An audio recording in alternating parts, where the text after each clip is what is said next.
Hello friends, तर स्वागत आहे तुमचं आपल्या यूट्यूब चॅनलवरती. प्रेक्षकांनो, जी ही स्टोरी खूपच इंटरेस्टिंग आहे, तर तुम्हाला आवडली तर कमेंट करून नक्की सांगा. चला तर मग स्टोरीला सुरुवात करूयात.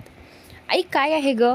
मला एवढे फोन का करत होतीस? शिवानी, एवढा उशीर कुठे फिरत होतीस? निर्मला म्हणते. कुठे जाणार? आरुषीबरोबर होते मी. शिवानी म्हणते. तुला आणि तुझ्या मैत्रिणीला बाहेर फिरण्याशिवाय काही काम नाही? कॉलेज सुटल्यावर घरी यायचे कळत नाही का? निर्मला म्हणते. आई, डोकं खाऊ नकोस. कशाला एवढे फोन करत होतीस तर सांग. शिवांशी सोफ्यावर बसून बोलती. अहो, तुम्ही तरी काही बोला तिला. कशी बोलत आहे बघा. आई आहे मी हिची, आणि मला बोलत आहे की डोके नको खाऊ. मी डोके खाती का तिचं? निर्मला, आता ते मी कसं सांगू? रोजच तर ते करता. शेवटचं वाक्य ते एकदम हळू आवाजात बोलतात. प्रताप म्हणतात. अहो, काय बोलता तुम्ही? निर्मला रागात बोलतात. कुठे काय? मी कुठे काय बोललो? शिवांशी, हसू नको. आई काय सांगते आणि तुझे काय चालू आहे? ते शिवांशीला मुद्दाम डोळे मोठे करून बोलतात. मी काय केले? तुमचेच चालू आहे माझ्याकडे. काय काय येत आहेत? शिवांशी, तुम्ही दोघं बापलेक गप्पच बसा. दोघे एका माळेचे मणी. तरी यामध्ये तो तिसरा नग नाही. नाहीतर तिघांनी मिळून माझे डोके उठवले असते. निर्मला बोलत असतात की तुमने बुलाया और हम चले आए. नेहा शिवांशीची मावस बहीण असते. तिची आईवडील एका ॲक्सिडेंटमध्ये गेले असतात. ती आता फक्त 12वीला असते. घ्या, आता हीच बाकी होती. तू कुठं होतीस ग एवढ्या उशीर? तुझा क्लास तर 7ला सुटला ना? निर्मला विचारते. ते अगं मावशी, माझा क्लास आज अर्धा तास एक्स्ट्रा होता, आणि क्लास झाल्यावर मी माझ्या मैत्रिणींबरोबर पाणीपुरी खाण्यासाठी गेली होती. नेहा, काय नेहू, एकटी एकटी पाणीपुरी खाऊन आलीस? मला सांगितलं पण नाहीस. मी पण आले असते ना. तर आरुषी आणि मी आली असते ना, शिवांशी म्हणते. अगदी ते आमचं अचानक ठरलं, त्यामुळे. नाही तर मी तुला बोलवणार होते. नेहा म्हणते. नेक्स्ट टाईम मला सोडून खायचे नाही, शिवांशी म्हणते. ए, तुला काय? मला पण सोडून खायचे नाही, प्रतापराव म्हणतात. हो हो, पुढच्या वेळेस तुम्हा दोघांना पण सांगेन, नेहा म्हणते. अरे माझ्या कर्मा, इथे एकाला सुधरवायला जाते तर दुसरा बिघडतोय. काय करू? तुम्ही तिघे पण माझ्या डोक्याला ताप देत आहात, निर्मला म्हणते. त्याचनंतर आता आम्ही काय केलंय?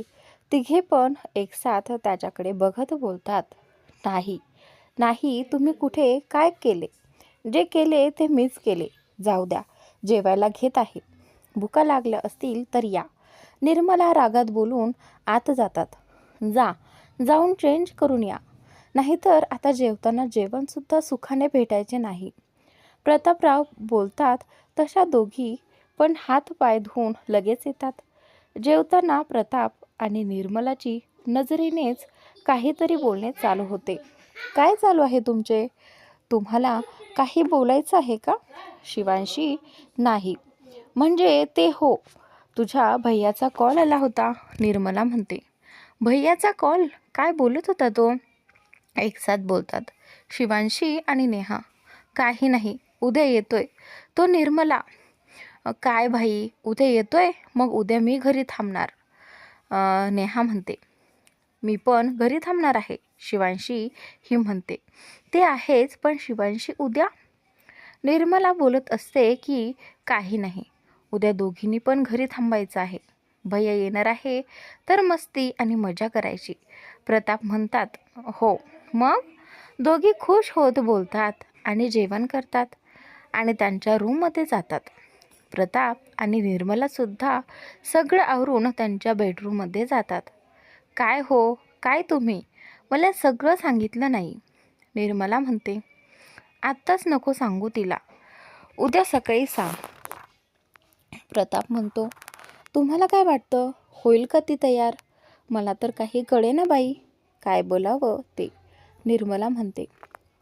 बघ, उद्या तिच्याशी बोलल्याशिवाय नाही करणार, आणि तिचा जो निर्णय असेल त्यात मी तिच्यासोबत असेन, प्रताप म्हणतो. अहो, मी सुद्धा तिच्या इच्छेविरुद्ध काही करणार नाही आहे, पण त्याचेसुद्धा खूप उपकार आहेत आपल्यावर, त्यामुळे जास्त काही नाही बोलले मी त्याला. निर्मला म्हणते, हो, पण तसं मला त्याच्यावर विश्वास आहे. तो कधीच तिचं वाईट नाही करणार. प्रताप म्हणतो, हो ते तर आहेच. निर्मला, बरं बरं, बघू उद्याचं उद्या, आता झोपा, खूप उशीर झालाय. प्रताप म्हणतो आणि दोघंही झोपतात. त्याचनंतर, हॅलो आरुषी, शिवांशी, हा बोल ना, एवढ्या रात्री का फोन केलास? आरुषी म्हणते, अगं उद्या भैया येतोय. शिवांशी म्हणते, काय, उद्या येणार आहे का तो? मला काही सांगितलं नाही त्याने. आरुषी, तुला सरप्राईज द्यायचं असेल मग. शिवांशी म्हणते. त्याचनंतर, हो तसं असेल, असं पण त्याला सरप्राईज द्यायला खूप आवडतं. पण उद्याच मी तिकडे येते आणि त्यालाच सरप्राईज देते. तू नको सांगू त्याला. आरुषी म्हणते, हो हो, नाही सांगत. उद्या लवकर ये मग. तसंही उद्या मी सुट्टीच घेणार आहे. शिवांशी म्हणते, हो का, ठीक आहे, मी पण घेते आणि उद्या लवकर येते. आरुषी म्हणते, ठीक आहे, बाय. शिवांशी शिवांशी म्हणते, आजी झालं का तुमचं? चला लवकर. आणि तो डेव्हिल गेला का ऑफिसला? चार्ली म्हणतो, तो घरी आलाच नाही. गीताई, बरं झालं, म्हणजे तो तिकडून तसाच ऑफिसला गेला असेल. चार्ली चार्ली त्याचं असं असताना आपण त्याचं लग्न कसं लावून द्यायचं? मला ते योग्य वाटत नाही. आपल्यामुळे एखाद्या मुलीचं आयुष्य उद्ध्वस्त व्हायला नको. नीलम म्हणते, हो ना चार्ली. प्रीती म्हणते, मलाही तुमचं बोलणं पटतंय, पण आपल्याकडे दुसरा काही पर्यायही नाही. आणि आपण ज्या मुलीला बघायला जाणार आहोत ना, ती दुसरी कोणी नसून माझ्या आत्ताची मुलगी आहे. काही वाईट करायचं वाटेल का मला तिचं? चार्ली म्हणतो, तू त्यांना सगळं सांगितलं आहे ना, ती तयार आहे ना, तिच्या इच्छेविरुद्ध काही करायचं नाही. देवेंद्र म्हणतो, मी त्यांना सगळं सांगितलं आहे, आता बाकीचं तिथे गेल्यावर बघू. आणि तुम्हाला एक सांगू का, मला तिच्यावर पूर्ण विश्वास आहे. ती आपल्या धीरजला नक्की बदलेल, त्याला आपल्यात आणेल आणि तो लवकरच तिच्या प्रेमात पडेल. चार्ली म्हणतो, खरंच असं झालं तर तू जे मागशील ते देईल. गीताई खुश होत म्हणते, हो मग नक्की होणार. फक्त तू एवढंच बघ की मला तेव्हा बोलावं, लक्षात ठेव, म्हणजे झालं. चार्ली, हो रे, चला आता उशीर होत आहे. गीताई म्हणते की हो चला, आपल्याला उशीर लागेल परत त्यांच्या घरी पोहोचायला. चार्ली म्हणतो, हो रे चल. धीरज बोलतात आणि सगळी जाण्यासाठी निघतात. गीताई, नीलम, धीरज, प्रीती, महेंद्र, चार्ली बरोबर त्याच्या आत्याच्या मुलीला बघायला जातात. आरुषी सकाळी लवकरच शिवानीच्या घरी आली असती. निर्मला सगळी आवराआवरी करत असतात.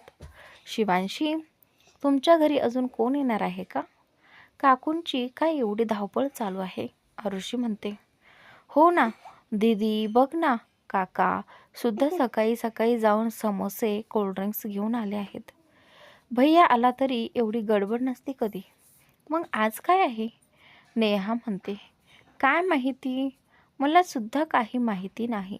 शिवांशी म्हणते, तुम्ही शिवांशी बरोबर कधी बोलणार आहात? निर्मला विचारते, मला कळेना कसं बोलावं तिच्याबरोबर. प्रताप म्हणतात, अहो असे काय करतायत, आता ते सगळे येतील, आपण काही सांगायचं तिला, ते आल्यावर तिला कळलं तर नको, आपणच सांगूया. निर्मला म्हणते, हो एक काम करू, आपण दोघं जाऊन बोलूया तिच्याबरोबर. प्रताप म्हणतात, हो ठीक आहे चला. निर्मला म्हणते, मग दोघंही त्या तिघी गप्पा मारत असलेल्या जागी जातात. शिवांशी, आम्हाला तुझ्याबरोबर थोडं बोलायचं आहे. प्रताप म्हणतात, हा बाबा बोला ना, तुम्ही कधीपासून माझी परमिशन घ्यायला लागलात? शिवांशी हसतच म्हणते. प्रताप आणि निर्मला एकमेकांकडे बघत असतात.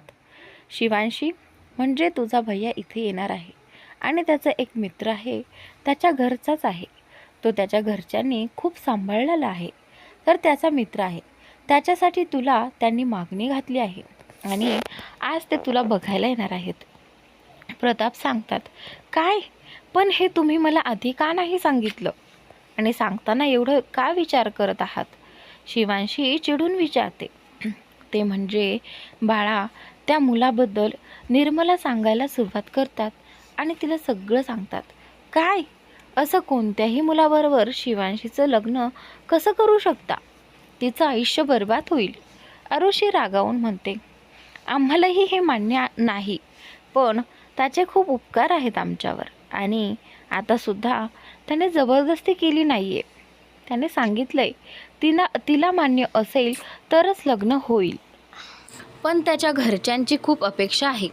आम्ही या सगळ्याला तयार नव्हतो, पण माहिती काढली तेव्हा एक सत्य कळलं आणि मग आम्ही तयार झालो. प्रताप म्हणतात, कसलं सत्य? शिवांशी विचारते. मग प्रताप तिला सत्य सांगतात. ठीक आहे आई, बाबा, असं असेल तर मी लग्नाला तयार आहे, शिवांशी म्हणते. शिवांशी, आम्हाला कालपासून खूप टेन्शन होतं, पण तू आमच्या मनावरचं दडपण कमी केलं आहेस, प्रताप म्हणतात. हो शिवांशी, आम्ही कधीच तुझ्या वाईटाचा विचार केलाच नाही आहे. आम्हालाही तुझं सुख बघायचं आहे, पण आम्ही या वचनात बांधलेला आहोत, निर्मला म्हणते. आई, मला राग नाही आलेला. नका काळजी करू, मी त्या घरात जाऊन सगळं नीट करेन. तुम्ही जे संस्कार दिले आहेत ते मी कधीच वाया जाऊ देणार नाही, शिवांशी हसत हसत म्हणते. जाऊन तयार होऊन ये, ते येतीलच एवढ्यात. निर्मला तिच्या चेहऱ्यावरून हात फिरवत म्हणते. हो आई, मी येते तयार होऊन, म्हणत शिवांशी आत जाते. तिच्या मागे आरुषी आणि नेहाही जातात. शिवांशी, अगं तू हो का बोललीस? अगं, याने सगळं नीट होईल असं वाटतंय तुला? तो मुलगा तरी लग्नानंतर तुला ॲक्सेप्ट करेल का? आरुषी विचारते. हो ना दीदी, का हो बोललीस? त्याची आधीच एक गर्लफ्रेंड आहे, नेहा म्हणते. तुम्ही नका काळजी करू, सगळं काही नीट होईल. मी हे लग्न त्याच्यासाठी नाही, त्याच्या घरच्यांसाठी आणि त्याच्या आईला दिलेल्या वचनासाठी करत आहे, शिवांशी म्हणते. पण तरीसुद्धा अगं, तुझं पुढचं आयुष्य, त्याचा तरी विचार कर, आरुषी म्हणते. आरुषी, तू नको काळजी करू, होईल सगळं नीट, शिवांशी हसत बोलती. ठीक आहे, तुला असं वाटत असेल तर, पण त्याच्याबरोबर अजिबात नाही बोलणार. मला खूप राग आला आहे त्याचा, तो असं कसं काय करू शकतो, आरुषी चिडतच बोलती. नको ग, माझ्या भावावर चिडू, त्याने मुद्दाम नाही केलं आणि तो माझे कधीच वाईट करणार नाही, शिवांशी माहीत आहे मला. बस कर तुझ्या भावाची बाजू घ्यायची, आरुषी म्हणते. येऊ का आत? या बोलत असतात तेवढ्यात दारात निर्मला येतात. आई, अगं ये ना. शिवांशी, ही साडी आहे, आज नेशील का? निर्मला तिच्या पुढे साडी धरत बोलतात. हा का? नाही आई, शिवांशी त्यांच्या हातातून साडी घेती. आमच्यावर रागावली तर नाहीच ना? निर्मला, नाही गाई, मी नाही रागावली तुमच्यावर, शिवांशी बोलत असती की निर्मला गेस्ट आले आहेत. प्रतापचा बाहेरून आवाज येतो. तशा निर्मला लगेचच बाहेर जातात. धीरज, आज तू तुझ्या घरातल्यांशी आपल्या लग्नाबद्दल बोलणार आहेस. मायरा, बघू, मायरा म्हणते. धीरज लॅपटॉपवरची नजर न हटवता बोलतो. बघू काय बघू, अजिबात नाही, तू आज काहीही करून बोलायचं, मायरा म्हणते. ओके, बोलेन मी, आता निघतो, मला लेट होत आहे, धीरज म्हणतो. या baby, bye, love you, Myra म्हणते. Love you, bye. धीरज तिच्या ओठांवर ओठ टेकवत एक डीप किस घेतो आणि मग निघून जातो. फक्त एकदा मला त्या घरात येऊ देत, मग बघ सगळं कसं माझ्या ताब्यात घेते मी. तुझ्या घरचे नेहमीच माझा अपमान करतात, त्या सगळ्यांना मी त्यांची लायकी दाखवते का नाही बघ. आणि तुला तर असं माझ्या मुठीत ठेवणार आहे की मी जे सांगेल तेच तू केले पाहिजे. मायरा खुनशी हसत बोलते. बसा, सगळी या. प्रताप सगळ्या गेस्टना सोफ्यावर बसायला सांगतात. निर्मला सगळ्यांसाठी पाणी घेऊन येतात. इथे येताना काही त्रास नाही ना झाला प्रताप? प्रताप बोलतात, नाही. अहो, त्रास कसला? आणि चार्ली होताच आमच्याबरोबर, त्यामुळे आम्हाला काही त्रास नाही झाला. धीरज, चार्लीच्या आत्याची मुलगी दुसरी तिसरी कोणी नसून ती शिवांशी असते आणि शिवांशीलाच बघायला येणार दुसरं कोणी नसून धीरजच्या घरचे असतात. मामा, मी असताना त्यांना ॲड्रेस सापडणार नाही असं होईल का? चार्ली हसतच बोलतो. त्याचनंतर, हो, ते तर आहेच बघ, निर्मला म्हणते. सगळ्यांसाठी चहा आणि नाश्ता घेऊन येतात. त्याचनंतर, आत्या, त्या दोघी कुठे आहेत? चार्ली विचारतो. त्या दोघी रूममध्ये आहेत आणि हो, त्यांच्याबरोबर आरुषीसुद्धा आहे बरं का, निर्मला म्हणते. काय? तिला कोणी इथे बोलावलं आहे? चार्ली, तुझ्या बहिणींनी, निर्मला म्हणते. तिला सगळं माहीत असणार, म्हणजे आता चिडली असणार ती. चार्ली स्वतःशी बोलत नकारार्थी मान हलवतो. तुम्हाला चार्लीने सगळं सांगितलंच असेल. माफ करा, खरं तर आमचा नातू असा असूनसुद्धा आम्ही तुमच्या मुलीचा हात मागायला आलो आहे. गीताई बोलत असतात की असं काही नाही, आम्हाला चार्लीने सगळं सांगितलं आहे आणि यामध्ये तुम्ही तरी काय करणार? प्रताप म्हणतो, तुम्ही शिवांशीला सगळे सांगितले आहे ना, तिला मान्य आहे ना हे सगळं? धीरज, हो, आम्ही तिला सगळं सांगितलं आहे, प्रताप म्हणतो. तरीसुद्धा तुम्ही तिला घेऊन येता का? आम्हाला सुद्धा तिला सांगायचं आहे, गीताई म्हणते. निर्मला, प्रताप त्यांच्याकडे बघत बोलतात तशा लगेच आता आत जातात आणि शिवांशीला घेऊन येतात. तिच्याबरोबर आरुषी आणि नेहासुद्धा येतात. शिवांशीला बघून तरी सगळी तिच्याकडे बघतच राहतात. तिने मरून कलरची साडी नेसली, जी तिच्या अंगाबरोबर एकदम चापून चुपून बसली असते.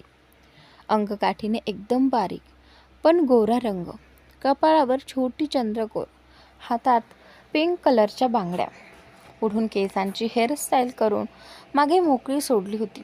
खूप सुंदर दिसत होती ती.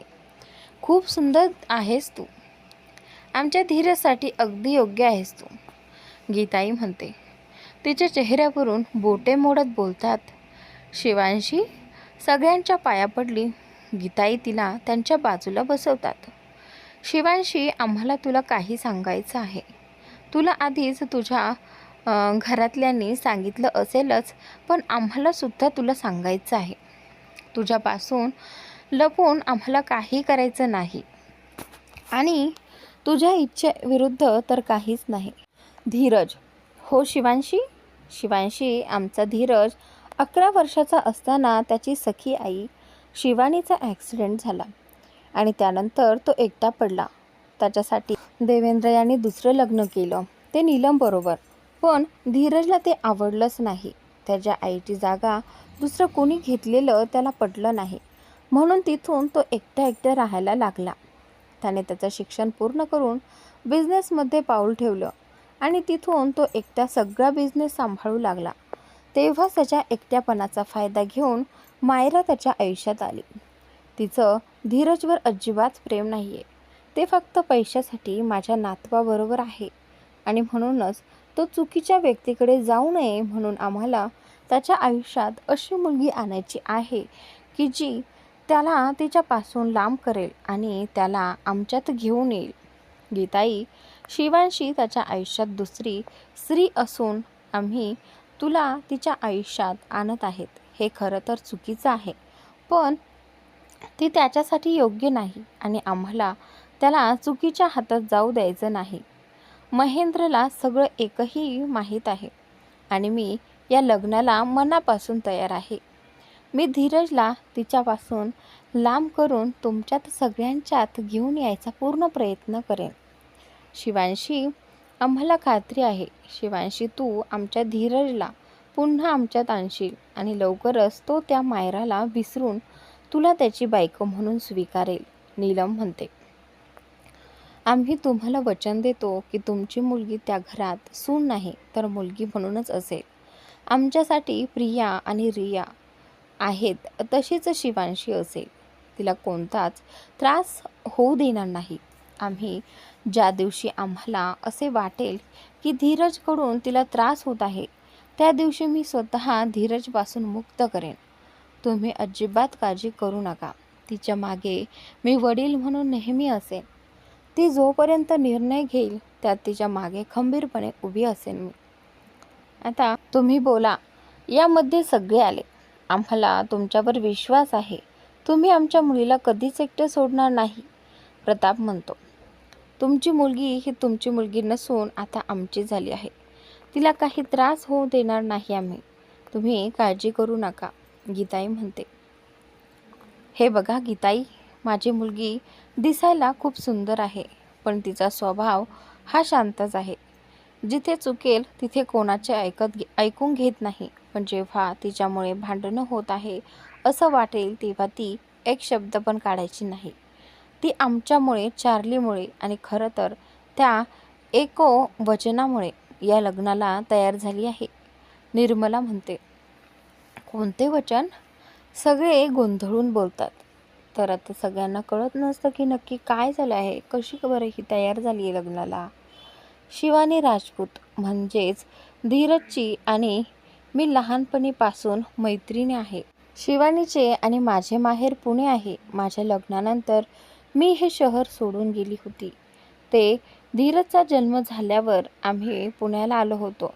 पुण्याला आल्यानंतर 2 वर्षांनी आम्हाला शिवानी भेटली होती. तेव्हा धीरज 9 वर्षाचा होता आणि ते दोघे मंदिरात आले होते. फिरत फिरत ते दोघे मागच्या बाजूला आले होते आणि फिरताना शिवानीला कॉल आला. सल्याने ती कॉलवर बोलत होती. तर धीरज तिथे असणाऱ्या नदीजवळ गेला. नदीच्या जवळ गेल्यावर त्याचा पाय घसरतो, पण आम्ही दोघे तेव्हा तिथेच होतो. त्याला या बघून शिवांशी लगेच त्याच्या जवळ जाते आणि त्याला पकडून बाजूला ओढते. पण त्याला वाचवायच्या नादात तिचा पाय घसरतो आणि ती पाण्यात पडते. त्या पाण्यात मगरी होत्या. त्या तिच्या जवळ येत होत्या. पण तेव्हाच काही माणसांनी जाऊन तिला बाहेर काढलं. पण मगरीचा हल्ला तिच्यावर झाला होता. शिवानीसुद्धा तिथे आली होती. धीरजने तिला सगळं सांगितलं होतं. तेव्हा ती तिच्या कारमध्ये शिवांशीला घेऊन हॉस्पिटलला जातो. तेव्हा आम्ही दोघे एकमेकांना नीट बघतो आणि तेव्हाच आमची ओळख पडते. तेव्हाच तिच्या मुलाला वाचवल्यामुळे शिवानीने माझ्याकडून वचन घेतलं होतं की तिच्या मुलाचे माझ्या मुलीशी लग्न लावून द्यायचे आणि मी पण तिला तेव्हा वचन दिले होते. त्यानंतर यांची बदली इथे मुंबईला झाली, त्यामुळे आम्ही कायमचे मुंबईला आलो. निर्मला म्हणते, हो मला आठवतं आहे. मला शिवानी त्यावेळेस बोलली होती या सगळ्याबद्दल आणि त्या वचनाबद्दल पण. तेव्हा मी जास्तच लक्ष नव्हते दिले. अरे मग हे किती मस्त झाले. शेवटी शिवानी बहिणीच्या आवडीची मुलगीच धीरजची बायको म्हणून येणार. महेंद्र म्हणतो, हो ना. आणि धीरजला हे सगळं सांगितलं तर तो त्याची आईची शेवटची इच्छा लगेचच पूर्ण करेल आणि तिला बायको म्हणून स्वीकारेल सुद्धा. प्रीती म्हणते, हो ना, आपल्याला त्याला मनवण्यामध्ये जास्त त्राससुद्धा होणार नाही. चार्ली, या वचनामुळे तुम्ही धीरजला काही सांगू नका. शिवांशी बोलती आणि सगळे तिच्याकडे का या अविरोधात बघतात. धीरजला जर तुम्ही सांगितले तर ते त्यांच्या आईसाठी या लग्नाला तयार होतील, माझा स्वीकार करतील, पण ते मनापासून नसेल. मला त्यांना मनापासून जिंकायचं आहे, म्हणून त्यांना आत्ताच या वचनाबद्दल काही सांगू नका. शिवांशी म्हणते, मला पण शिवांशीचे बोलणे पटत आहे.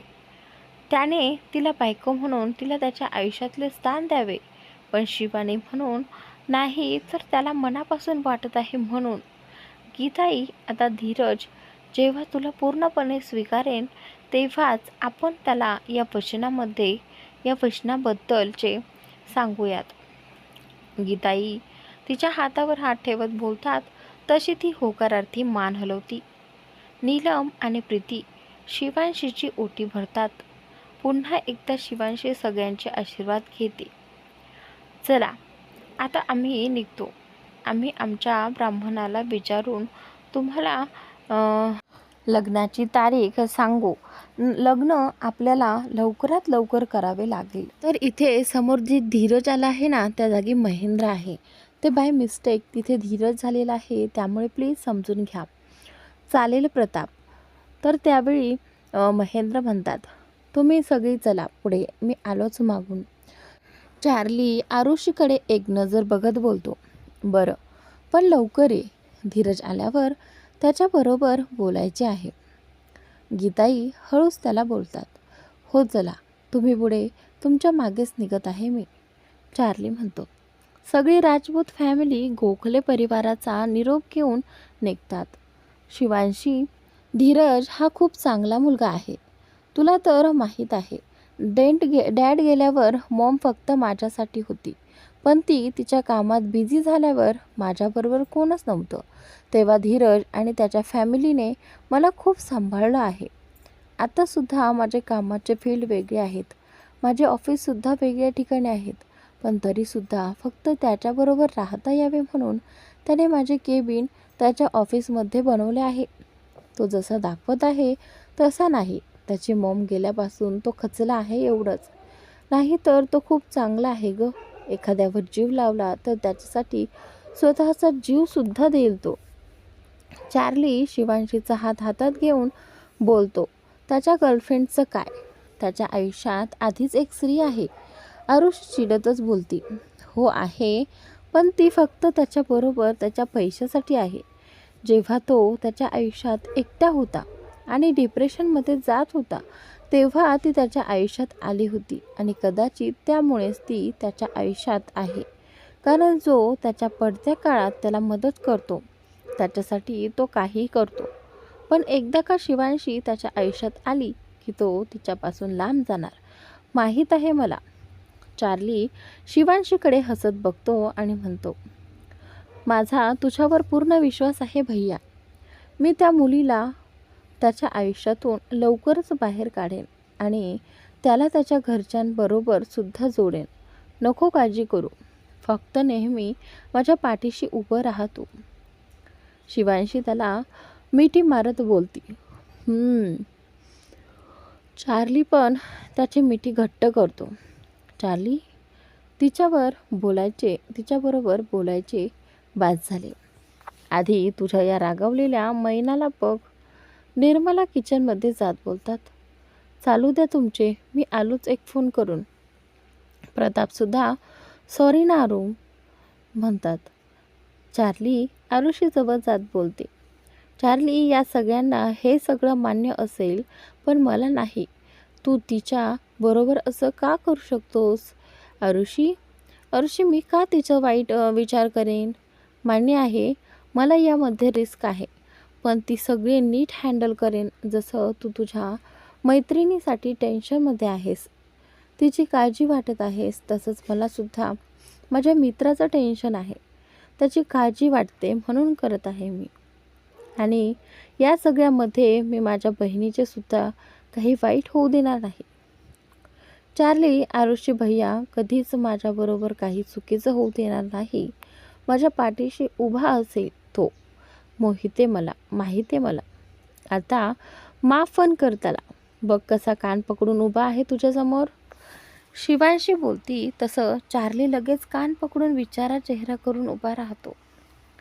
ठीक आहे, पण आधीच सांगते, तिच्यावर काही वाईट झालं ना तर तुझ्या त्या मित्राला अजिबात सोडणार नाही मी. आरुषी चार्लीची कॉलर पकडत बोलते. त्याचनंतर आता पुढे, मला चालेल, आपण करूया लग्न. मी तर कधीपासून तुझ्या मागे लागलो आहे, पण तुला तुझ्या मैत्रिणीला सोडायचेच नव्हते.